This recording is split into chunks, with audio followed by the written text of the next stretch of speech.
the million warriors, I bring the end of days. I am the scourge of God! And I will watch your world burn.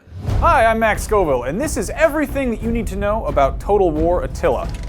Now, assuming that you know nothing about Total War, it is a strategy game where you wage war to maintain control of provinces, hold settlements, and generally play as leader of the known world, which should be totally simple because everything was very stable and everyone got along very peacefully back then.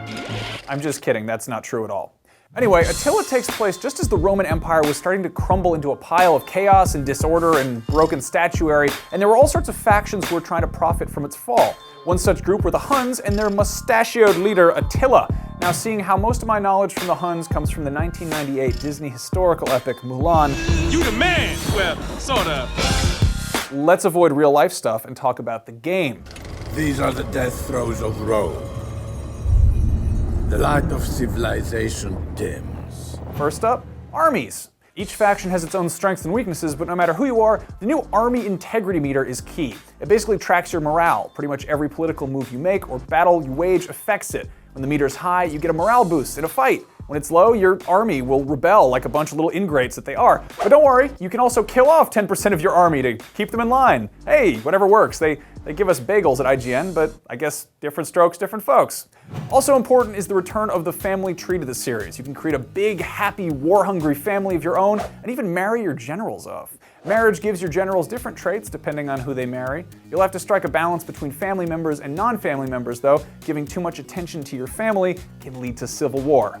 You know what, actually, just assume that everything can lead to civil war because the game is called Total War. Alright, moving on, let's talk about the Hordes. Not all factions are established empires, some are nomads, which means that those armies can basically carry their towns around with them. When you decide to encamp, your Horde army will become an immobile camp. You can then upgrade buildings and get buffs to your Horde growth and army integrity, but if you get tired of being in one spot because of your nomadic free spirit, you can then pack up everything and hit the road. Hordes can also conquer settlements, and if you're feeling like a total jerk, you can raise an enemy settlement to the ground. You'll get a load of cash for it, but it'll kill the fertility in the area, so any plans to start a community garden are kinda shot. Finally, fire is a new feature in combat, and well, it burns stuff. If you understood what I've said in this video so far, you should probably know what fire is. And that's a quick overview of Total War Attila. If you or a loved one actually knows about real history, share some fun Attila the Hun facts in the comments below. Just don't make them up because we probably wouldn't know the difference. Well, see ya. Thanks for watching.